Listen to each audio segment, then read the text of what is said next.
सरकार लाई है विद्यार्थियों के लिए डिजिटल लाइब्रेरी। बच्चों के उज्जवल भविष्य के लिए बिहार सरकार है सदा अग्रसर और तैयार। कक्षा 1 से कक्षा 12 तक की सभी पाठ्य पुस्तक पूरक सामग्री एवं वीडियो अब शिक्षा विभाग बिहार सरकार द्वारा विकसित पोर्टल पर है उपलब्ध। अध्ययन सामग्री देखने के लिए BEPCLOTS.bihar.gov.in पर विजिट करें अथवा एंड्रॉइड मोबाइल पर गूगल प्ले स्टोर से E-LOTS ऐप डाउनलोड करें। शिक्षकों, अभिभावकों एवं बच्चों से अनुरोध है कि इस लाइब्रेरी का अधिक से अधिक लाभ उठाएं और अपनी पढ़ाई जारी रखें। हेलो बच्चों, कैसे हो आप सब?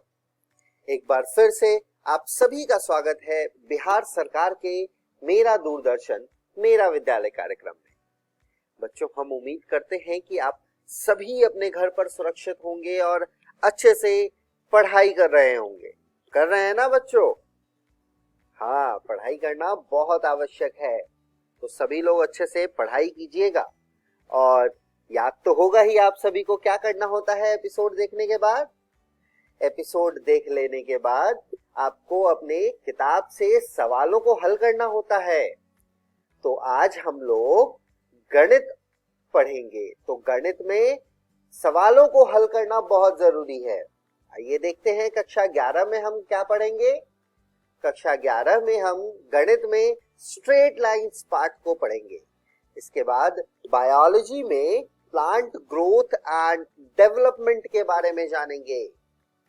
बच्चों, कक्षा 11 की पढ़ाई हो जाने के बाद हम कक्षा 12 की पढ़ाई शुरू करते हुए गणित में एक नया पाठ समाकलन के अनुप्रयोग यानी एप्लीकेशंस ऑफ इंटीग्रेशन के बारे में पढ़ेंगे और बायोलॉजी में इवोल्यूशन पार्ट को पढ़ेंगे। तो देर किस बात की है, अपना कॉपी कलम ले लीजिए बच्चों और हो जाइए तैयार। हम शुरू करते हैं आज का एपिसोड। नमस्कार दोस्तों, आइए शुरू करते हैं गणित का आज का पाठ जिसका नाम है सरल रेखाएं। इसी को हम अंग्रेजी में स्ट्रेट लाइंस के नाम से जानते हैं। तो चलिए बच्चों आगे बढ़ते हैं और देखते हैं आज हम क्या पढ़ेंगे। रेखा का व्यापक समीकरण ये 3 प्रकार से होगा बच्चों: ढाल अंतःखंड रूप तथा लंब रूप। तो चलिए बच्चों शुरू करेंगे पहले विषय के साथ। ax + by + c = 0 यानी ये एक रेखा का व्यापक समीकरण है जिसके हमें विभिन्न रूप देखने हैं। तो पहला रूप है ढाल अंतःखंड रूप यानी स्लोप इंटरसेप्ट फॉर्म। तो बच्चों एक रेखा का व्यापक समीकरण होता है ax + by + c = 0। यहाँ स्थिति ये दी गई है, यदि b का मान 0 के बराबर ना हो तो क्या होगा बच्चों? y का मान हो जाएगा -a/bx - c/b। इसको बच्चों आप अपनी पुस्तिका में हल करके देख सकते हैं। by को रहने दीजिए आप वाम पक्ष में ही, और जब आप ax और c को दाएं पक्ष में भेजेंगे तो होगा -ax और -c। केवल y को यहाँ रखते हुए जो y का जो गुणांक है उसको हम नीचे भेज देते हैं दाएं पक्ष में, तो वो भाग में चला जाएगा और हमको प्राप्त हो जाएगा y बराबर -a/b गुना x -c/b। आगे बढ़े तो हमने देखा कि हमारे पास एक व्यापक रूप है ढाल अंतःखंड रूप का जिसमें होता था y = mx + c। अब यदि मैं इसको समीकरण 1 मान लूं, समीकरण 1 जो दे रखा है और जो हमने प्राप्त किया था y बराबर -a/bx - cb, इन दोनों की यदि मैं तुलना करती हूँ तो m का मान प्राप्त होता है -a/b और c जो कि अंतःखंड है उसका मान प्राप्त होता है -c/b। हम जानते हैं कि समीकरण 1 उस रेखा की ढाल अंतःखंड रूप है जिसकी ढाल -a/b और y अंतःखंड जो है वो -c/b है। आगे बढ़े तो हमने देखा कि यदि b 0 के बराबर हो जाए तो हमारे पास क्या बचेगा बच्चों? हमारे पास समीकरण बचेगा ax + c = 0। आप ax को वाम पक्ष में ही रहने दीजिए और c को दाएं पक्ष में ले जाइए तो वो हो जाएगा -c। केवल x को वाम पक्ष में रखते हुए बराबर में हम क्या प्राप्त कर सकते हैं? -c/a, जो कि एक रेखा का समीकरण है जिसकी ढाल अपरिभाषित है और x अंतःखंड का मान -c/a है। आगे बढ़े बच्चों तो देखते हैं हम दूसरा रूप अंतःखंड रूप यानी इंटरसेप्ट फॉर्म। यदि c शून्य के बराबर नहीं है तो ax plus B Y plus C बराबर शून्य, जो कि एक व्यापक रूप है, रेखा का समीकरण है, उसको हम कैसे लिख सकते हैं बच्चों? x बटे में माइनस सी बटा a प्लस y बटे में माइनस सी बटा b बराबर 1। इसको बच्चों आप हल करके देख सकते हैं। ax प्लस बी वाई ऐसे ही रहने दीजिए और c जो है उसको दाएं पक्ष में ले जाइए, तो आपका जो समीकरण होगा वो बन जाएगा ax प्लस बी वाई बराबर माइनस सी। कुछ नहीं करना है बच्चों, फिर x और y इसको हमें जो माइनस सी है उसको भाग में ले आना है वाम पक्ष में, तो वो माइनस सी x और y दोनों के ही नीचे आ जाएगा और a b से फिर उस पूरे को भाग दे दीजिए। अब यहाँ पर इसको हम इस समीकरण से तुलना करेंगे जो व्यापक रूप होता है अंतःखंड रूप का, x बटा a प्लस y बटा b बराबर 1। ऐसा करने पर हमें x अंतःखंड जो a है, छोटा a, उसका मान प्राप्त होता है माइनस सी बटा a, और जो b यानी जो y अंतःखंड है वो बराबर हमें प्राप्त हुआ माइनस सी बटा b। इसको हम मान लेते हैं समीकरण 1।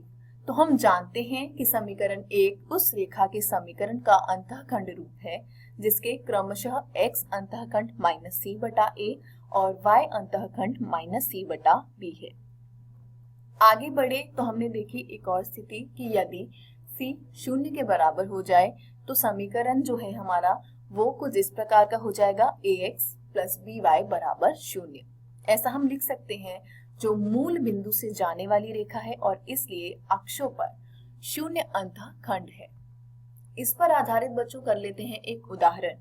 एक रेखा का समीकरण 3x माइनस 4y प्लस 10 बराबर शून्य है। इसके ढाल x और y अंतःखंड हमें ज्ञात करने हैं। तो दिया हुआ समीकरण सबसे पहले लिख लेंगे 3x minus 4y plus 10 is equal to 0। अब इसको हल करने पर बच्चों समीकरण आपको प्राप्त हो जाएगा कुछ इस रूप में, y बराबर 3 बटा 4x जमा 5 बटे 2। इसको मान लीजिए समीकरण 1। अब इसकी तुलना यदि मैं ढाल बिंदु रूप से करूं तो वो होगा y is equal to mx plus c। तो m का मान यहाँ हमें प्राप्त हो गया 3 बटा 4 तथा c का मान हमें प्राप्त होगा 5 बटे 2। पर पहले प्रश्न में केवल हमको ढाली निकालनी थी तो हमने वहीं तक किया। अब इस समीकरण को हम इस प्रकार से लिखेंगे कि हमें अंतःखंड प्राप्त हो।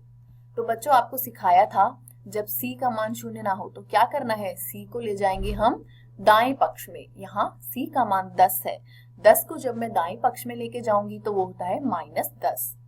समीकरण किस प्रकार से लिखना था बच्चों, माइनस 10 दोनों तरफ रहेगा, x के नीचे भी y के नीचे भी, और 3 और 4 से भाग देना है। क्योंकि 4 और 10 को भाग दिया गया तो वो 5 बटे 2 हो गया। इस समीकरण को यदि मैं तुलना करूं व्यापक समीकरण x बटा a प्लस y बटा b बराबर 1 यानी जो हमारा अंतःखंड रूप है, उससे x अंतःखंड प्राप्त होता है माइनस 10 बटा 3 और y अंतःखंड हमें प्राप्त होगा 5 बटा 2। इसी के साथ ये उदाहरण यहाँ समाप्त होता है। आइए बच्चों आगे बढ़ते हैं और देखते हैं ये जो रेखा का समीकरण है इसका आखिरी रूप यानी लंब रूप, जिसे हम नॉर्मल फॉर्म के नाम से जानते हैं। तो मान लीजिए कि एक समीकरण ax plus B Y plus C बराबर 0 या ax प्लस बी वाई बराबर माइनस सी। बच्चों यदि c का मान 0 के बराबर ना हो तो आप जब उसको वाम पक्ष से दाएं पक्ष की ओर लेके जाएंगे तो हमें प्राप्त होगा ax प्लस बी वाई बराबर माइनस सी।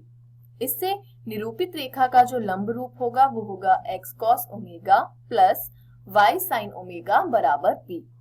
इसलिए दोनों समीकरण जो होंगे वो समान होंगे, अतः a बटा cos ओमेगा बराबर b बटा sin ओमेगा बराबर माइनस c बटा p।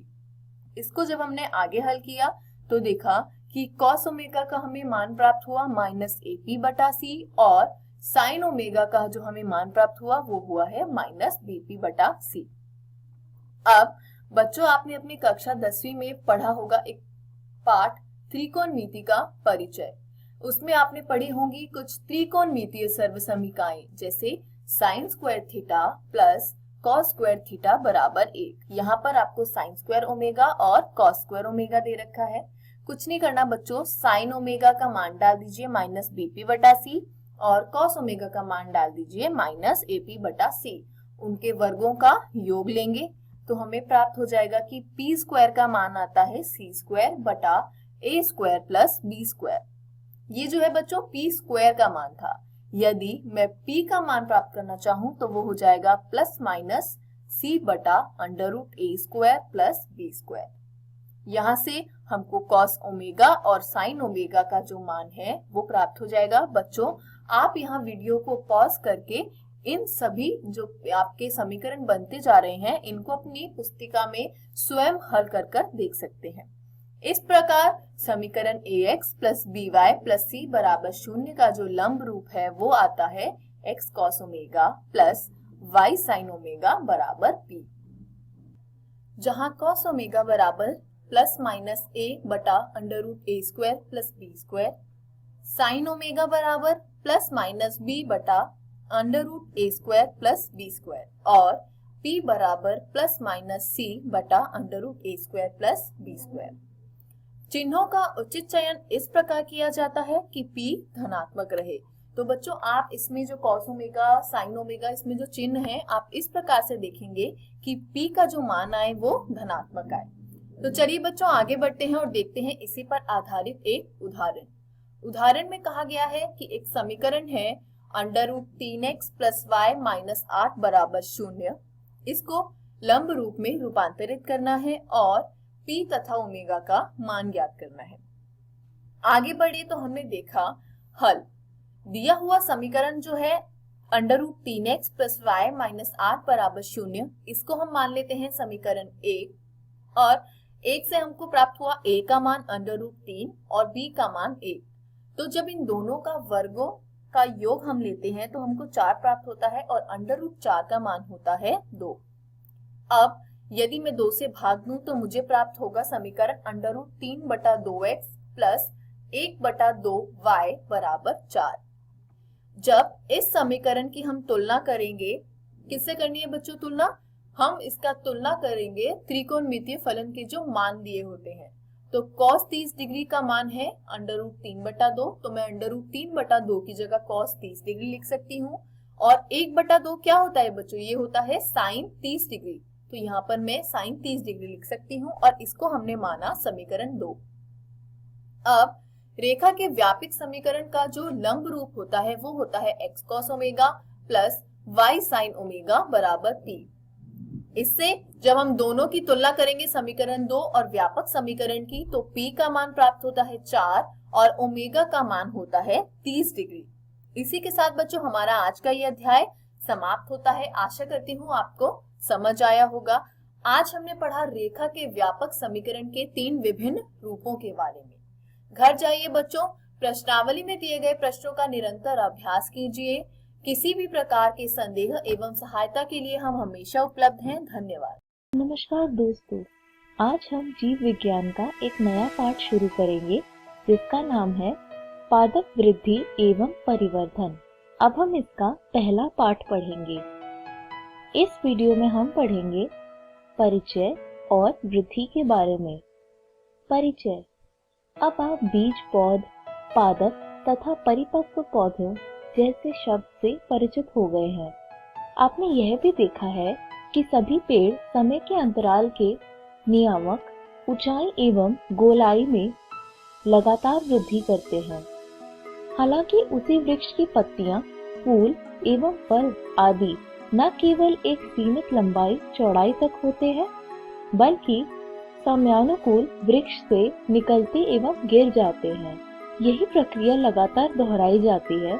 सभी पौधों के अंग विभिन्न तरह के ऊतकों से बने होते हैं। पौधे की सभी कोशिकाएं युग्मज की संतति या वंशज होती है।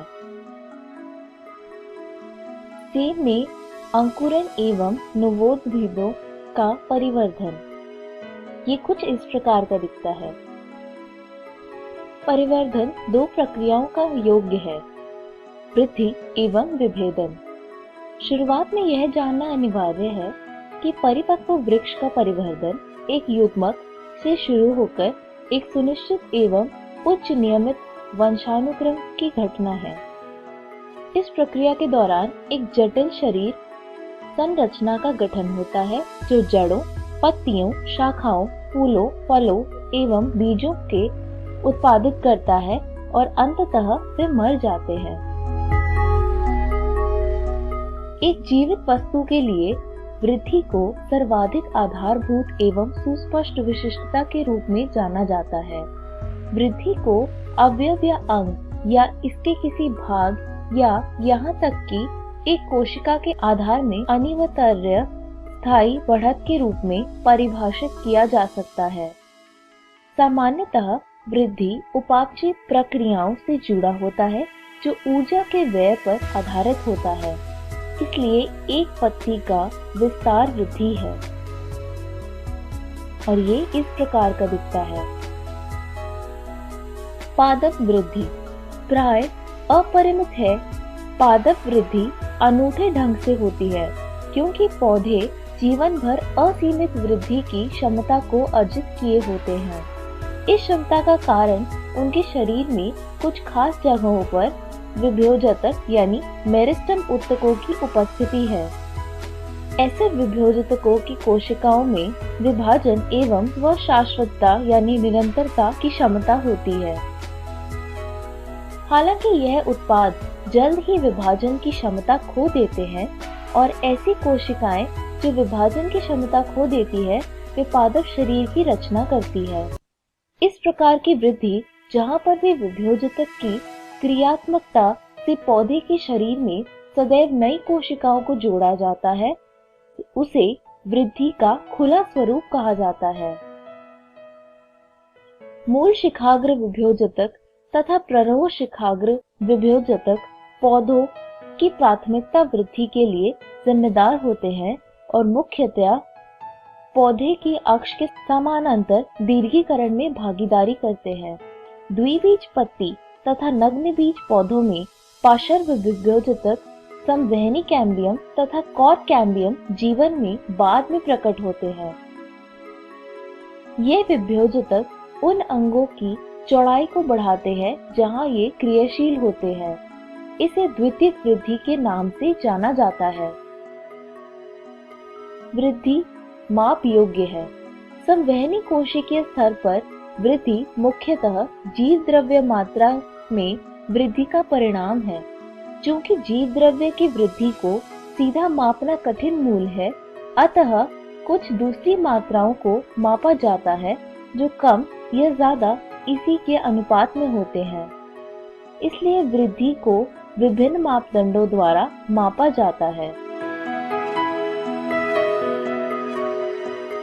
कुछ एक मापदंड यह है ताजी भार वृद्धि, शुष्क भार, लंबाई, क्षेत्रफल, आयतन तथा कोशिकाओं की संख्या आदि। यह मक्के के मूल शिखाग्र विभेदक में प्रति घंटे 17,500 या अधिक नई कोशिकाएं पैदा हो सकती है, जबकि एक तरबूज कोशिका में कोशिकाओं की आकार में वृद्धि 3,50,000 गुना तक हो सकती है। पहले वाले उदाहरण में वृद्धि को कोशिकाओं की संख्या में वृद्धि के रूप में व्यक्त किया गया है, जबकि बाद वाली वृद्धि को कोशिका के आकार में बढ़ोतरी के रूप में किया गया है। एक पराग नलिका की वृद्धि लंबाई में बढ़त का एक अच्छा मापदंड है, जबकि पृष्ठधार पत्ती की वृद्धि को उसके पृष्ठीय क्षेत्रफल की बढ़त के रूप में मापा जा सकता है। वृद्धि के चरण। वृद्धि की अवधि को मुख्यतः 3 चरणों में बांटा गया है: विभेदकीय, दीर्घीकरण और परिपक्वता। विभेदकीय चरण में कोशिकाएं मूल शिखाग्र तथा प्ररोह शिखाग्र दोनों में लगातार विभाजित होती है। इन क्षेत्रों की कोशिकाएं जीव द्रव्य से भरपूर होती है और व्यापक संलक्ष्य केंद्र को अधिकृत किए होती है। उनकी कोशिका भित्ति प्राथमिक, पतली तथा प्रचुर जीव द्रव्य तंतु संयोजन के साथ सेलुलोजिक होती है। दीर्घीकरण विभेदक क्षेत्र के समीपस्थ कोशिका दीर्घीकरण के चरण का प्रतिनिधित्व करता है। इस चरण में कोशिकाओं का बड़ा हुआ राजधानी भवन, कोशिका विशालीकरण तथा नव कोशिका भीति निक्षेपण आदि विशिष्टताएं हैं।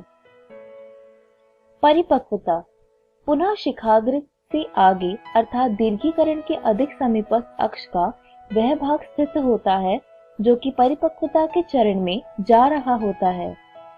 इस परिक्षेत्र में स्थित होने वाली कोशिकाएं अपने अंतिम आकार को प्राप्त किए होती है तथा उनकी भीति की मोटाई एवं राजधानी चरम पर होती है। वृद्धि दर समय की प्रति इकाई के दौरान बढ़ी हुई वृद्धि को वृद्धि दर कहा जाता है। अतः वृद्धि की दर को गणितीय ढंग से व्यक्त किया जा सकता है। एक जीव या उसके अंग कई तरीकों से अधिक कोशिकाएं पैदा कर सकता है। वृद्धि दर अंकगणितीय या ज्यामितीय संवर्धन हो सकती है। दिए गए चित्र में अंकगणितीय वृद्धि है और दूसरे चित्र में ज्यामितिक वृद्धि। अंकगणितीय वृद्धि में समसूत्री विभाजन के बाद केवल एक पुत्री कोशिका लगातार विभाजित होती रहती है, तो जबकि दूसरी विभेदित एवं परिपक्व होती रहती है। अंकगणितीय वृद्धि एक सरलतम अभिव्यक्ति है जिसे हम निश्चित दर पर दीर्घाकृत होते मूल में देख सकते हैं। इस ग्राफ को देखें जिसमें अंक की लंबाई समय के विरुद्ध अखिलित की गई है, जिसके फलस्वरूप रेखीय वक्र पाया गया है। इसे हम गणितीय रूप में कुछ इस प्रकार चक्र कर सकते हैं। LT equals to L0 plus RT, जिसमें LT है टाइम t के समय लंबाई, L0 है टाइम शून्य के साथ समय लंबाई और R जो है वो वृद्धि दर दीर्घीकरण प्रति इकाई समय है। हालांकि अधिकतर प्रणालियों में प्रारंभिक वृद्धि धीमी होती है और यह इसके बाद तीव्र गति से चरघातांकी दर में बढ़ती है। यहाँ पर दोनों संतति कोशिकाएं के एक समसूत्री कोशिका के विभाजन के अनुकरण करती है तथा विभाजित होने पर लगातार ऐसा करते रहने की काबिलियत बनाए रखती है। हालांकि सीमित पोषण आपूर्ति के साथ वृद्धि धीमी पड़ती हुई स्थिर चरण की ओर बढ़ जाती है। यदि हम समय के प्रति वृद्धि के मापदंड को नियोजित करते हैं तो हम एक विशिष्ट सिग्मोइड या एस ग्राफ पाते हैं। एस वक्र सभी जीवित प्राणियों की विशिष्टता है जो स्वाभाविक पर्यावरण में बढ़ अप्रगामी अवस्था रहे होते हैं। ये सभी कोशिकाओं, उत्तकों एवं एक पौधों के विशेष अंगों के लिए आदर्श है। चरघातांकीय वृद्धि को कुछ इस प्रकार प्रकट किया जा सकता है। W1 equals to W0 की पावर ERT। W1 अंतिम आकार है, W0 प्रथम आकार प्रारंभिक समय में, R यानी वृद्धि दर, T यानी समय में वृद्धि और E स्वाभाविक लघुगाणिक का आधार। यहाँ R बराबर एक सापेक्ष वृद्धि दर है तथा साथ ही पौधे द्वारा नई कोशिकाएं एवं उच्च पादपों पर पादप सामग्री को पैदा करने की क्षमता को मापने के लिए है, जिसे एक दक्षता सूचकांक के रूप में संदर्भित किया जाता है। अतः W1 का अंतिम आकार W0 के प्रारंभिक आकार पर निर्भर करता है। जीवित प्रणाली के वृद्धि के बीच मात्रात्मक तुलना भी दो तरीकों से की जा सकती है। पहला, मापन और प्रति यूनिट टाइम की कुल वृद्धि की तुलना, जिसे परम वृद्धि दर कहते हैं। दूसरा, दी गई प्रणाली के प्रति यूनिट समय पर वृद्धि को सामान्य आधार पर प्रकट करना। उदाहरणार्थ, प्रति यूनिट प्रारंभिक मापदंड या पैमाइश को सापेक्षिक वृद्धि दर कहते हैं। दो पत्तियों अ और ब विभिन्न आकारों की दिखाई गई है, लेकिन दिए गए समय में उनके संपूर्ण क्षेत्रफल में वृद्धि समान है। फिर भी उनमें से एक की सापेक्षिक वृद्धि दर ज्यादा है। अ वाली पत्ती की वृद्धि दर ज्यादा है। वृद्धि के लिए दशाएं। इस सूची में जल, ऑक्सीजन तथा पोषक तत्व अवश्य होने चाहिए जो वृद्धि के लिए अनिवार्य है। पौधों की कोशिकाएं अपने आकार में बड़ी होकर वृद्धि करती है, जिसके लिए जल की आवश्यकता होती है। इसलिए एक पादप की वृद्धि और उसका परिवर्धन उसमें पानी की स्थिति या उपलब्धता से जुड़ी होती है। वृद्धि के लिए आवश्यक एंजाइमों की क्रियाशीलता के लिए जल एक माध्यम उपलब्ध कराता है तथा ऑक्सीजन उपापचयी ऊर्जा को मुक्त करने में मदद करती है। पौधों द्वारा पोषकों की आवश्यकता जीव द्रव्य के संश्लेषण तथा ऊर्जा के स्रोत के रूप में काम करने के लिए होती है। बिलगाव उसकी उत्तरजीविता के लिए हानिकारक हो सकती है। इसके साथ ही पर्यावरण संकेत जैसे कि प्रकाश एवं गुरुत्वाकर्षण भी वृद्धि की कुछ अवस्थाओं या चरणों को प्रभावित करता है। इस वीडियो में हमने सीखा परिचय और वृद्धि। अगली वीडियो में हम पढ़ेंगे विभेदन, निर्विभेदन तथा पुनर्विभेदन, परिवर्धन और पादप वृद्धि नियामक। धन्यवाद।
नमस्कार दोस्तों, आज हम कक्षा 12वीं की गणित का अध्याय 8 पढ़ने वाले हैं, जिसका नाम है समाकलन के अनुप्रयोग यानी कि एप्लीकेशंस ऑफ इंटीग्रल्स। इस अध्याय को हमने 5 भागों में बांटा है। आज हम इस अध्याय का भाग 1 पढ़ने वाले हैं। तो आइए जानते हैं कि आज के इस वीडियो में हम क्या पढ़ेंगे। तो दोस्तों, आज के इस वीडियो में हम पढ़ेंगे समाकलन के अनुप्रयोग की भूमिका अर्थात इंट्रोडक्शन तथा साधारण वक्रों के अंतर्गत क्षेत्रफल यानी कि एरिया अंडर सिंपल कर्व्स। तो चलिए आगे बढ़ते हैं और शुरू करते हैं हम हमारा आज का भाग। तो दोस्तों, जैसा कि इस अध्याय के नाम से ही स्पष्ट हो रहा होगा, इस अध्याय में हम जानेंगे कि समाकलन का कहां-कहां पर प्रयोग होता है, अर्थात इंटीग्रल्स का एप्लीकेशन कहां-कहां पर है, हम ये जानेंगे। तो दोस्तों, ज्योमेट्री में हमने बहुत से geometrical figures like triangles, rectangles, trapezium और सर्कल जैसे बहुत से फिगर्स का फॉर्मूला का यूज करके हमने एरिया कैलकुलेट किया है, और वो फॉर्मूलेस हमारे फंडामेंटल फॉर्मूलेस हैं in the application of mathematics in many real life problems. In formula से हम सिंपल फिगर्स का एरिया कैलकुलेट कर सकते हैं, लेकिन ये फॉर्मूला हमारा इनएडिक्वेट हो जाएगा अगर हमें कैलकुलेट करना होगा एरिया इनक्लोज्ड बाय कर्व्स। तो दोस्तों, हमारे पिछले चैप्टर में हमने पढ़ा था how to find the area bounded by the curve y is equals to fx, the ordinates x is equals to a, x is equals to b and x axis while calculating definite integral as limit of a sum। तो दोस्तों, इस अध्याय में हम समाकलन का अनुप्रयोग जानेंगे साधारण वक्रों के अंतर्गत तथा सरल रेखाओं एवं वृत्तों, परवलयों तथा दीर्घवृत्तों केवल मानक रूप की चापों के बीच घिरे क्षेत्रफल ज्ञात करना समाकलन का अनुप्रयोग से। तो यहाँ पर हम सीखेंगे applications of integrals in finding area under simple curves, area between lines and arc of a circles, parabola and ellipse, और साथ के साथ हम area bounded by the two curves भी जान। तो दोस्तों, ये थी थोड़ी बहुत जानकारी कि समाकलन का हम कहां-कहां पर अनुप्रयोग करते हैं। अब हम शुरुआत करेंगे साधारण वक्रों के अंतर्गत क्षेत्रफल हम किस प्रकार से समाकलन का अनुप्रयोग करके ज्ञात करेंगे ये। तो आइए उसकी शुरुआत करते हैं। स्क्रीन पर आपको एक कर्व दिख रहा होगा y is equals to fx। अगर आपसे ये कहा जाए कि हमें इस कर्व के अंतर्गत का क्षेत्रफल ज्ञात करना है तो ये आप कैसे ज्ञात करेंगे? तो दोस्तों, इस तरह के एरिया कैलकुलेट करने का जो सबसे इजी और इंट्यूटिव वे है वो है कि लिमिट ऑफ अ सम का यूज करके हम एरिया कैलकुलेट करें। तो इस तरह के एरिया कैलकुलेट करने के लिए हमें क्या करना पड़ता है? यहाँ पर हमें एक बहुत ही पतली सी वर्टिकल स्ट्रिप या हॉरिजॉन्टल स्ट्रिप लेनी होती है। अगर यहाँ पर हम एक वर्टिकल स्ट्रिप लेंगे तो यहाँ पर उस वर्टिकल स्ट्रिप की हमारी जो विड्थ होगी वो हो जाएगा हमारा dx और जो हाइट हो जाएगी वो होगा हमारा y। तो जब आप इस वर्टिकल स्ट्रिप का एरिया फाइंड करेंगे तो वो आपको मिलेगा dA is equals to y dx, where y is equals to fx। ये जो एरिया होगा आपका, ये होगा आपका एक एलिमेंट्री एरिया जो कि सभी आर्बिट्रेरी पोजीशन पर लोकेटेड होगा। चूंकि हमारा ये जो कर्व है ये x is equals to a से लेकर x is equals to b तक है, इसलिए इन छोटे छोटे एरियाज का जब आप सम करेंगे तो आपको मिल जाएगा यहाँ से a is equals to integration of fx dx, जहाँ x की लिमिट हो जाएगी a से लेकर b तक, क्योंकि हमारे जो ऑर्डिनेट्स हैं वो a से लेकर b तक के हैं x एक्सिस के। तो यहाँ से आपको फॉर्मूला मिला है इस तरह के कर्व का एरिया फाइंड करने का, जो कि है अगर आप वर्टिकल स्ट्रिप लेते हैं तो उसकी एरिया हो जाएगी इंटीग्रेशन ऑफ fx dx, जहाँ x की लिमिट होगी a से लेकर b तक। आइए और एग्जांपल्स देखते हैं इस तरह के सिंपल कर्व्स का। हमारा जो नेक्स्ट एग्जांपल का हमने जो फिगर लिया है वो आपको स्क्रीन पर कुछ इस प्रकार का दिख रहा होगा। अगर आपसे इस कर्व का एरिया फाइंड करने को कहा जाए तो ये आप कैसे फाइंड करेंगे? यहाँ पर अगर आप वर्टिकल स्ट्रिप लेंगे तो आपको सही सा मेजरमेंट नहीं आएगा आपके एरिया का, इसलिए यहाँ पर आपको हॉरिजॉन्टल स्ट्रिप लेनी पड़ेगी। तो जब आप हॉरिजॉन्टल आर्बिट्रेरी स्ट्रिप कट करेंगे तो यहाँ से उसकी विड्थ आपको मिल जाएगी dy और उसका लेंथ आपको मिल जाएगा x। तो जिस तरह से अभी लास्ट एग्जांपल में हमने एरिया फाइंड किया था उसी तरह से यहाँ पर भी हम एरिया फाइंड करेंगे, लेकिन चूंकि यहाँ पर हम जो आर्बिट्रेरी स्ट्रिप ले रहे हैं वो हॉरिजॉन्टल ले रहे हैं, तो यहाँ पर हमारा जो फॉर्मूला डिराइव होगा हमारे इस शेडेड एरिया का वो आ जाएगा हमारा a is equals to integration of gy dy, जहाँ y की लिमिट हो जाएगी a से लेकर b तक। आशा है कि आपको ये समझ आ गया होगा कि किस तरह की आप आर्बिट्रेरी स्ट्रिप कट करेंगे तो आपको कौन सा फॉर्मूला यूज करना है। चलिए दोस्तों और एग्जांपल्स देखते हैं हम। स्क्रीन पर आपको ये जो कर्व दिख रहा है इसका एरिया अगर आपको फाइंड करने को कहा जाए तो इसका एरिया आप कैसे फाइंड करेंगे?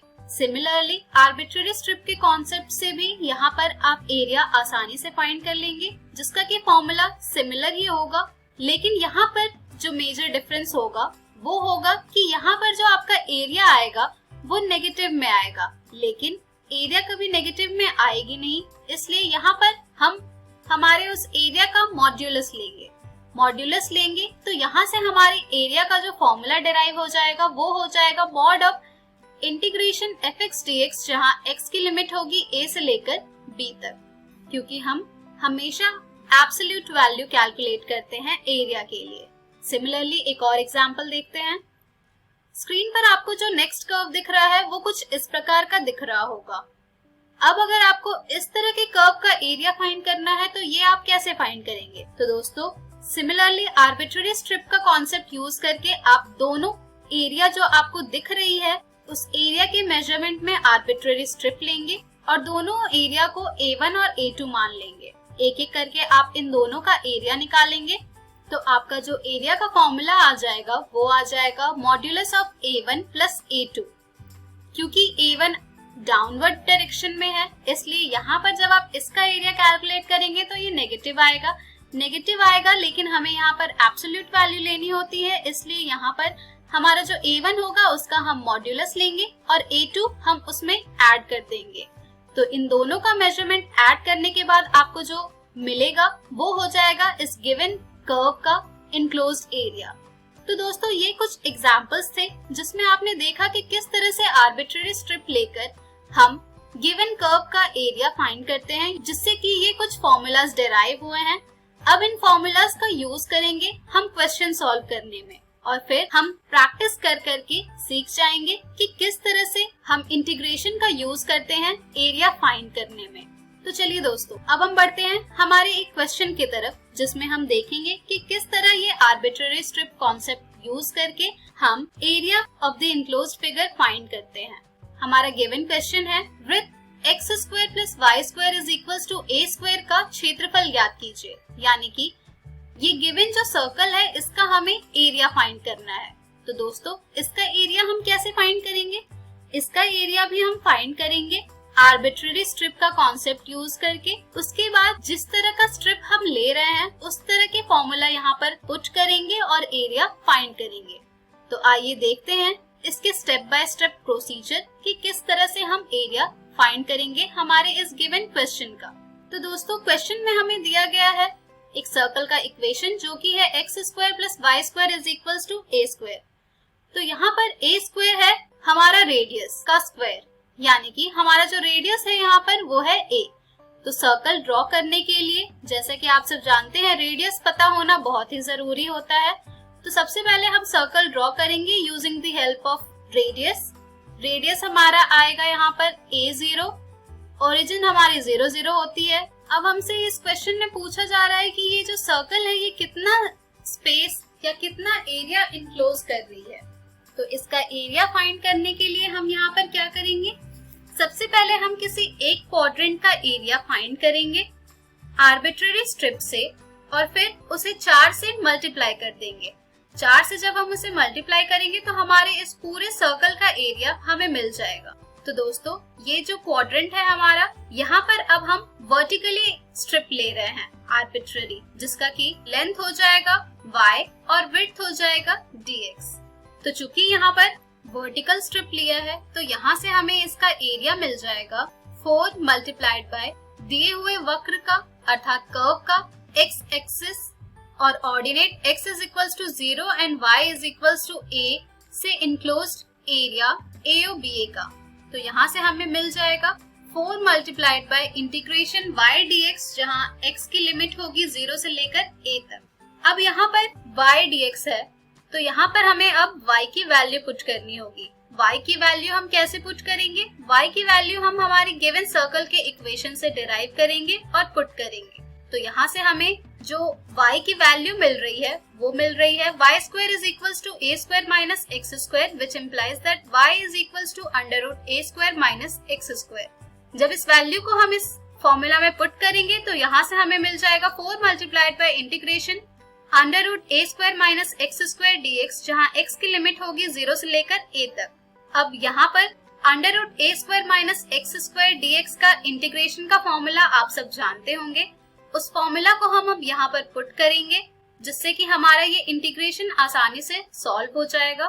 तो यहाँ पर हमें मिल जाएगा further 4 multiplied by x upon 2 under root a square minus x square plus a square upon 2 sine inverse x upon a, जिसकी लोअर लिमिट होगी 0 और अपर लिमिट होगी a। जब हम यहाँ से फर्दर इसे सॉल्व करेंगे तो हमें मिल जाएगा 4 multiplied bye a upon 2 multiplied by 0 plus a square upon 2 sine inverse 1 minus 0, जिसे आप और सॉल्व करेंगे तो आपको मिल जाएगा 4 multiplied bye a square upon 2 multiplied by pi by 2, यानी कि पाई a स्क्वायर। तो दोस्तों, यहाँ से हमें जो दिया गया वृत्त है उसका क्षेत्रफल हमें प्राप्त हुआ है पाई a स्क्वायर। तो इस तरह से आपने देखा कि कैसे हम फॉर्मूला का यूज करके एरिया फाइंड करते हैं। अब इस क्वेश्चन को आप हॉरिजॉन्टल स्ट्रिप लेकर भी सॉल्व कर सकते हैं। आइए देखते हैं कि हॉरिजॉन्टल स्ट्रिप से हम कैसे इसे फर्दर सॉल्व करेंगे। तो जब आप स्ट्रिप हॉरिजॉन्टल लेंगे तो यहाँ पर आपको जो लेंथ मिलेगा वो हो जाएगा x और जो विड्थ मिलेगी वो हो जाएगा dy। तो जब आप हॉरिजॉन्टल स्ट्रिप को कट करते हैं तो वहां से आपका जो एरिया का फॉर्मूला मिलता है वो होता है x dy। तो यहाँ पर उसी तरह से हमारा फॉर्मूला आ जाएगा 4 multiplied by integration of x dy, जहाँ y की लिमिट होगी 0 से लेकर a तक। अब चूंकि यहाँ पर हमें x की वैल्यू पुट करनी है तो अब हम हमारे गिवन सर्कल के इक्वेशन से x की वैल्यू डिटरमाइन करेंगे। तो जब हम यहाँ से x की वैल्यू डिटरमाइन करेंगे तो हमें ये मिल जाएगा x is equals to under root A square minus Y square. चूंकि यहाँ पर प्लस माइनस भी होगा लेकिन हमारा जो फर्स्ट क्वाड्रेंट है वो पॉजिटिव होता है, तो इसलिए हम यहाँ पर पॉजिटिव वैल्यू लेकर के चल रहे हैं। जब आप यहाँ पर अब x की वैल्यू पुट करेंगे तो आपको मिल जाएगा 4 multiplied by integration under root A square minus Y square D Y, जहाँ y की लिमिट होगी 0 से लेकर a तक। फर्दर आप इसका फॉर्मूला जानते हैं कि इंटीग्रेशन अंडर रूट ए square minus Y square D Y का क्या होता है। जब आप इस फॉर्मूला को यहाँ पर पुट करेंगे तो आपको मिल जाएगा 4 multiplied by integration of 0 to a under root A square minus Y square D y is equals to 4 multiplied by x upon 2 under root A square minus Y square plus a square upon 2 sine inverse y upon a, जहाँ हमारी जो lower limit होगी वो होगी 0 और हमारी जो upper limit होगी वो होगी a। इसके बाद आप इसे फर्दर सॉल्व करेंगे तो आपको यहाँ से मिल जाएगा 4 multiplied bye a upon 2 multiplied by 0 plus a square upon 2 sine inverse 1 minus 0, जिसे आप फर्दर सॉल्व करेंगे तो आपको मिल जाएगा 4 multiplied bye a square upon 2 multiplied by pi by 2, यानी कि पाई a स्क्वायर। तो यहाँ से भी आपने देखा कि चाहे आप स्ट्रिप हॉरिजॉन्टल ले या वर्टिकल ले, इस गिवन फिगर का आपको उन दोनों प्रोसेस से एरिया जो मिल रहा है वो सेम मिल रहा है। तो इस तरह से हम फॉर्मूला का यूज करके डिटरमाइन करते हैं एरिया। यहाँ पर हमें सर्कल दिया हुआ था, इसी तरह आपको और भी क्वेश्चंस मिलेंगे जिसमें आपको इलिप्स दिया हुआ होगा। तो इलिप्स के लिए भी आप सेम इसी प्रोसीजर को फॉलो कर सकते हैं, चाहे हॉरिजॉन्टल या वर्टिकल, और फिर उसका इनक्लोज्ड एरिया फाइंड कर सकते हैं। तो दोस्तों, ये थी थोड़ी बहुत जानकारी एरिया अंडर सिंपल कर्व्स अर्थात साधारण वक्र के अंतर्गत क्षेत्रफल के बारे में। अब इसके बाद सरल रेखाओं और वक्र पर आधारित कुछ और प्रश्न हम हमारे अगले वीडियो में जानेंगे। तब तक के लिए आप इस तरह के प्रश्न घर जाकर जरूर हल कीजिएगा। तो दोस्तों, आज के इस वीडियो में हमने सीखा समाकलन के अनुप्रयोग की भूमिका के बारे में तथा साधारण वक्रों के अंतर्गत क्षेत्रफल के बारे में। हम हमारी अगली वीडियो में जानेंगे एक वक्र एवं एक रेखा से घिरे क्षेत्र का क्षेत्रफल। धन्यवाद।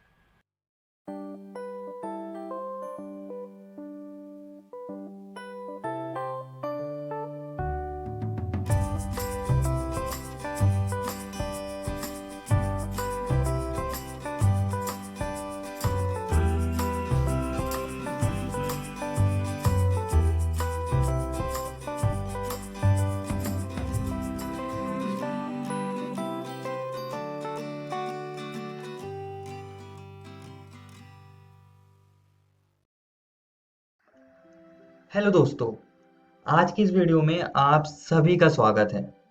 आज हम आपके अध्याय का आखिरी अंश भाग 5 पढ़ने जा रहे हैं। पिछली वीडियो में हमने हार्डी-वेनबर्ग सिद्धांत को पूरा पढ़ लिया था और इस वीडियो में हम विकास का संक्षिप्त विवरण और मानव का उद्भव और विकास, इन दोनों को पढ़ेंगे। चलिए शुरू करते हैं। विकास का संक्षिप्त विवरण। इस विषय बिंदु में हम जानेंगे कि विकास से क्या क्या बदलाव हुए थे और वो कैसे इस धरती पर हुआ था। तो लगभग 2000 मिलियन वर्ष पूर्व पृथ्वी पर जीवन का प्रथम कोशिकीय रूप प्रकट हुआ था। ये अब कैसे प्रकट हुआ था, ये चीज अज्ञात है, ये चीज कोई भी नहीं जानता है। लेकिन इनमें से कुछ कोशिकाओं में ऑक्सीजन को मुक्त करने की क्षमता होगी। यह अभिक्रिया प्रकाश अभिक्रिया के समान रही होगी, जो कि आजकल के पौधे प्रकाश संश्लेषण के दौरान करते हैं। और फिर धीरे धीरे एक कोशिकीय जीव बहुकोशिकीय जीवों में परिवर्तित हुए होंगे। और 500 मिलियन वर्ष पूर्व अकशेरुकी जीव, जिन्हें हम इनवर्टिब्रेट्स कहते हैं, ये जीव बने एवं क्रियाशील हुए होंगे। जबड़े रहित मछली 350 मिलियन वर्ष पूर्व विकसित हुई होंगी। समुद्री खरपतवार एवं कुछ पादप 320 मिलियन वर्ष पूर्व अस्तित्व में आए होंगे। पादप धरती पर सबसे पहले प्रकट होने वाले जीव थे। पशुओं के आने से पहले ही ये पूरी पृथ्वी पर फैल चुके थे। और दोस्तों सन 1938 में दक्षिण अफ्रीका में एक मछली पकड़ी गई थी जो कि थी सीलाकैन थी, जिसे कि विलुप्त मान लिया गया था। और ऐसे ही प्राणी पहले उभयचर प्राणी के रूप में विकसित हुए होंगे और ये जल एवं थल दोनों पर रहे होंगे। लेकिन हमारे पास पहले उभयचर प्राणियों का कोई नमूना नहीं है। हालांकि ये आधुनिक युग के प्राणी मेंढक एवं सैलमेंडर जीवों के पूर्वज रहे होंगे। फिर बाद में उभयचर प्राणी सरीसृप के रूप में विकसित हुए और एक बार फिर आज हम सिर्फ इनके उत्तराधिकारी जैसे कि टर्टल, टॉर्टोइस, क्रोकोडाइल इन सभी को देख सकते हैं। अगले 200 मिलियन वर्ष पूर्व विभिन्न आकार के एवं आकृति वाले सरीसृप पृथ्वी पर हर जगह फैल गए थे। इनमें से कुछ जमीन पर रहने वाले सरीसृप वापस समुद्र में चले गए और वे मछली जैसे सरीसृपों में विकसित हो गए थे, जैसे कि इक्थियोसॉरस। और ये सारी बातें 200 मिलियन वर्ष पुरानी हैं। बेशक पृथ्वी पर रहने वाले सरीसृप थे डायनासोर, जैसे कि टी-रेक्स। ये बहुत ही विशाल थे। ये टी-रेक्स तो 20 फुट जितना ऊंचा था। लगभग 65 मिलियन वर्ष पूर्व अचानक पृथ्वी से डायनासोर समाप्त हो गए। इसका कारण तो सही तरीके से नहीं पता, लेकिन शायद उल्कापिंड या मौसम में बदलाव के कारण ये पृथ्वी से समाप्त हो गए होंगे। कुछ समय बाद पहले स्तनधारी प्राणी इस पृथ्वी पर आए जो कि श्रू के जैसे दिखते थे और आप श्रू की फोटो साथ में देख सकते हैं। अब जो ये स्तनधारी प्राणी थे ये बाकी जीवों से ज्यादा समझदार थे, जैसे कि वो अपने आसपास के खतरे को भांप लेते थे। वैसे उस समय पर इतना ही समझदार होना काफी था उत्तरजीविता के लिए। आइए दोस्तों अब आगे बढ़ते हैं और मानव का उद्भव और विकास को समझ लेते हैं। इसमें हम जानेंगे कि मानवों का उद्भव कैसे हुआ और कैसे वो विकसित हुए, कौन कौन से बदलाव उनमें हुए थे। तो लगभग 15 मिलियन वर्ष पूर्व ट्रायोपिथिकस और रामापिथिकस नामक नर वानर विद्यमान थे। इनके शरीर पर बहुत से बाल थे और ये गोरिल्ला एवं चिंपैंजी जैसे चलते थे। और दोस्तों हमें कुछ जीवाश्म तो अफ्रीका के इथोपिया और तंजानिया से मिले हैं, जिससे कि पता चलता है कि मानव जैसे प्राइमेट्स पूर्वी अफ्रीका में रहे होंगे। ये लोग संभवतः ऊंचाई में 4 फुट से बड़े नहीं थे, किंतु वे खड़े होकर चलते थे। और फिर 2 मिलियन वर्ष पूर्व ऑस्ट्रालोपिथेसिन ये पूर्वी अफ्रीका के घास स्थलों में रहे होंगे। कुछ प्रमाण बताते हैं कि ये हथियारों से शिकार करते थे, किंतु फल को खाते थे। खोजे गए जीवाश्म में से जो कुछ हड्डियां थी वो बहुत ही भिन्न थी। इस प्राणी को पहला मानव कहा गया और ये थे होमो हैबिलिस। इनकी दिमागी क्षमता 650 से 800 सीसी के बीच की रही होगी और ये मांस नहीं खाते थे। अब दोस्तों 1891 में जावा में खोजे गए जीवाश्मों से अगले चरण का पता लगा। यह चरण था होमो इरेक्टस, जो कि 1.5 मिलियन वर्ष पूर्व पहले हुआ था। यहाँ पर आप होमो इरेक्टस नर और होमो इरेक्टस मादा की दोनों की आप तस्वीर यहाँ पर देख सकते हैं कि वो कैसे दिखते होंगे।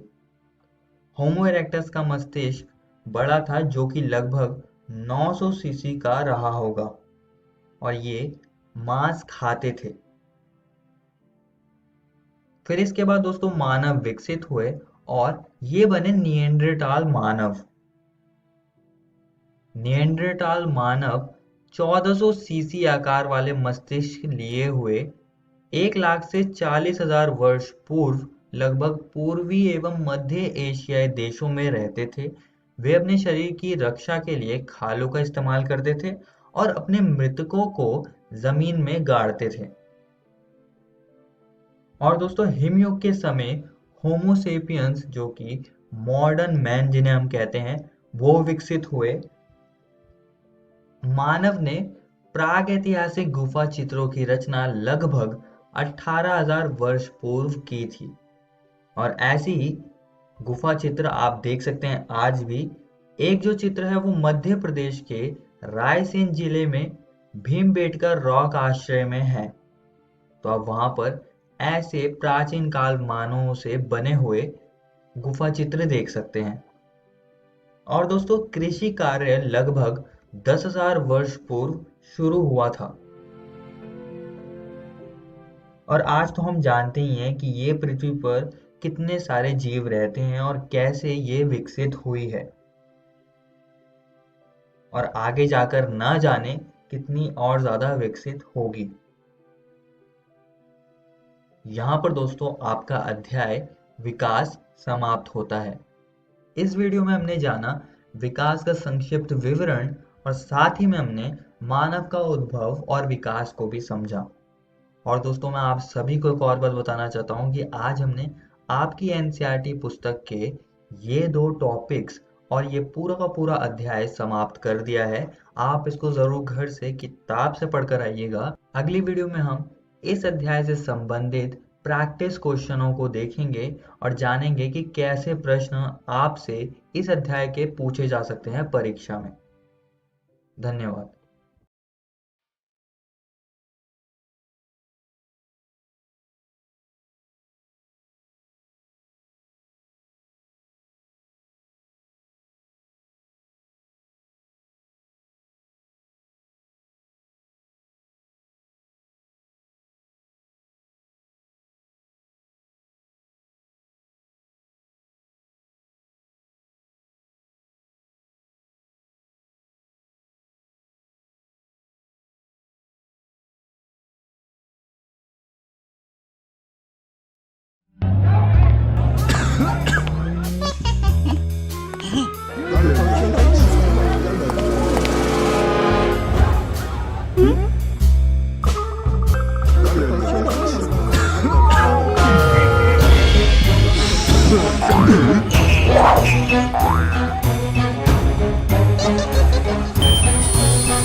सरकार लाई है विद्यार्थियों के लिए डिजिटल लाइब्रेरी। बच्चों के उज्जवल भविष्य के लिए बिहार सरकार है सदा अग्रसर और तैयार। कक्षा 1 से कक्षा 12 तक की सभी पाठ्य पुस्तक पूरक सामग्री एवं वीडियो अब शिक्षा विभाग बिहार सरकार द्वारा विकसित पोर्टल पर है उपलब्ध। अध्ययन सामग्री देखने के लिए bepclots.bihar.gov.in पर विजिट करें अथवा एंड्रॉइड मोबाइल पर गूगल प्ले स्टोर से ई-लॉट्स ऐप डाउनलोड करें। शिक्षकों, अभिभावकों एवं बच्चों से अनुरोध है कि इस ई लाइब्रेरी का अधिक से अधिक लाभ उठाएं और अपनी पढ़ाई जारी रखें।